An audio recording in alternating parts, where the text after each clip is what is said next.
Hai, aku Fatma Lestari. Di sini aku akan bahas sedikit tentang konflik Palestina-Israel yang menjadi sorotan seluruh dunia dan menarik perhatian banyak sekali pihak maupun organisasi-organisasi besar.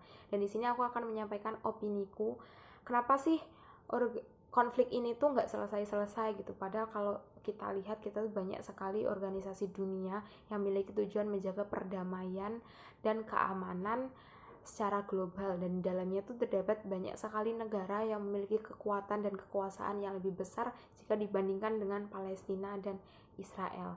Dan menurut aku tuh salah satu yang ngebuat organisasi besar itu tuh terkesan netral ataupun condong sebelah itu karena ketidaktegasan mereka dalam mengambil keputusan. Juga mereka itu tuh beberapa pihak berpendapat bahwa beberapa organisasi dunia, terutama yang memiliki keanggotaan besar atau kepentingan ekonomi yang kuat, tidak menunjukkan ketegasan yang cukup dalam mengatasi konflik Israel-Palestina. Mereka juga menganggap bahwasanya tidak berpihak atau enggan mengambil langkah-langkah tegas terhadap pelanggaran hak asasi manusia yang terjadi di wilayah tersebut gitu. Terus yang kedua itu karena adanya kekhawatiran politik dan ekonomi gitu. Beberapa organisasi mungkin dianggap lebih mementingkan kepentingan politik dan ekonomi mereka daripada mengambil sikap tegas dalam penyelesaian konflik gitu. Jadi organisasi besar seperti PBB itu sebenarnya nggak terlalu berguna gitu. Karena dalam mengambil keputusan, suara dari PBB itu tuh tidak sepenuhnya diambil dari negara-negara yang terlibat. Karena dalamnya itu terdapat negara yang memiliki hak, namanya hak veto. Hak veto tuh hak yang menurutku agak menyebalkan, karena di situ tuh seperti negara-negara yang memiliki hak veto tuh seperti raja gitu, karena yang dapat mengambil keputusan gitu. Dan yang buat aku berpikir bahwasanya emang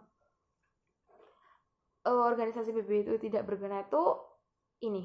Aku ngebaca dari jurnal yang berjudul The Status of Palestine at the United Nations oleh Oded Eran dan Robbie Sabel. Yaitu sebenarnya itu Palestina itu pernah meminta status non-majelis di Majelis Umum PBB, dan jika PBB mengakui bahwasanya Palestina sebagai negara, maka badan-badan PBB lainnya seperti ILO, WHO, FAO, ICAO itu juga mengakui bahwasanya Palestina sebagai suatu negara. Tapi di sini lagi-lagi hak veto negara memiliki kekuasaan besar itu berpengaruh dalam pengambilan keputusan. Contohnya yaitu ketika Palestina diterima sebagai anggota penuh UNESCO, Amerika Serikat memberhentikan kontribusi sekitar 60 juta US dollar kepada organisasi tersebut. Kemungkinannya organisasi-organisasi lain juga akan ragu untuk mengambil resiko finansial dengan menerima Palestina sebagai anggota penuh. Nah, dari sini kita tahu bahwasanya organisasi-organisasi besar itu tidak bisa mengambil keputusan secara tegas karena mereka lebih khawatir akan ekonomi dan politik yang akan berdampak bagi organisasi tersebut, tanpa menyampingkan dan tanpa memikirkan tujuan mereka menciptakan sebuah organisasi itu menciptakan perdamaian dan keamanan gitu.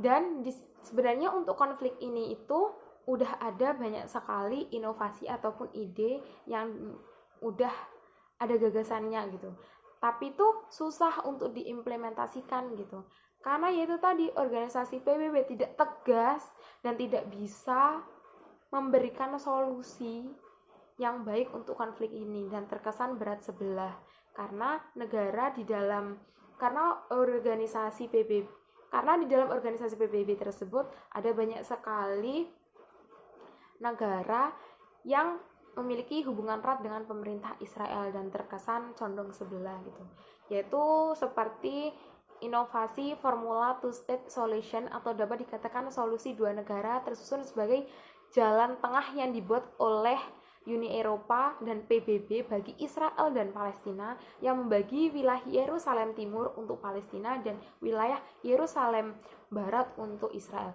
Namun lagi-lagi formula ini tuh belum bisa diimplementasikan dengan baik karena Amerika Serikat memiliki tendensi terhadap Israel. Padahal Amerika Serikat adalah salah satu dewan keamanan PBB dan pemegang hak veto. Tentunya hal tersebut akan menjadi hambatan internal untuk menjalankan roadmap two-state solution tersebut. Gitu.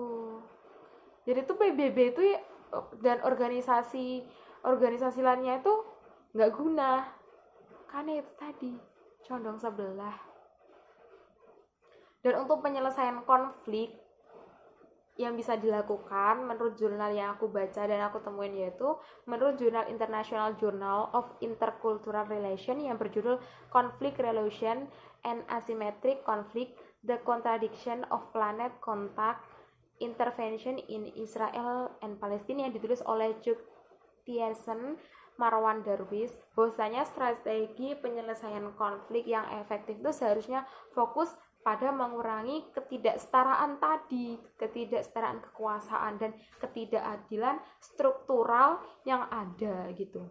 Jadi itu agar mendorong konflik ini tuh cepat selesai gitu, dan situasi di antara negara Israel dan Palestina tidak adil dan merugikan disebabkan oleh kekerasan dan ketidakamanan yang diabaikan oleh kedua pihak.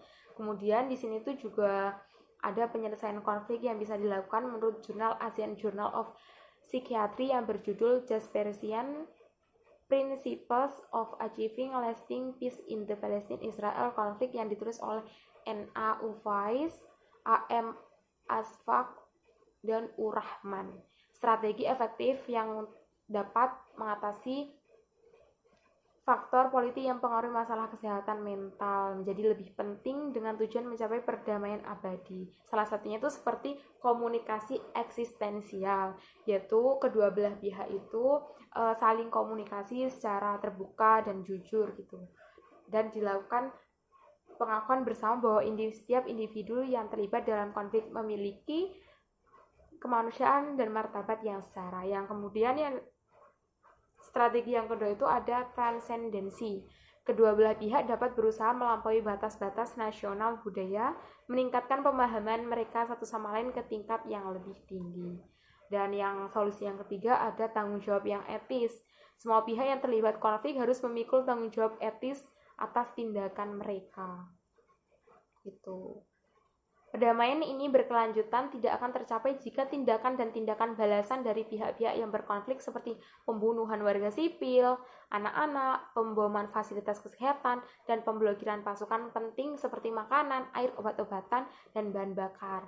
Serta yang terakhir itu ada iman filosofis. Gagasan Jasper tentang keyakinan filosofis mendorong individu untuk melampaui batas agama atau ideologi dalam pencapaian kebenaran. Pendekatan agama yang inklusif seperti ini dapat menjadi terapeutik dalam konflik Palestina-Israel. Jadi tuh konflik ini tuh nggak bisa selesai kalau misal masih ada ketidaksetaraan maupun adanya kecondongan sebelah di salah satu negara gitu. Dan sebagai organisasi-organisasi besar seperti PBB dan OKI itu harus bisa mengambil keputusan secara jelas gitu, dan jangan terkesan netral dan terkesan tidak berguna gitu. Karena organisasi internasional itu tuh harus memiliki titik terang gitu, harus menemukan titik terang untuk konflik ini, serta penyadaran yang dilakukan dengan harapan bahwa negara-negara di dunia itu selalu memperhatikan dan mencari resolusi yang efektif guna menciptakan perdamaian positif pada konflik Israel-Palestina. Itu opini saya terkait konflik Palestina-Israel dan organisasi besar dalamnya yang terkesan tidak berguna, netral maupun berat sebelah. Terima kasih.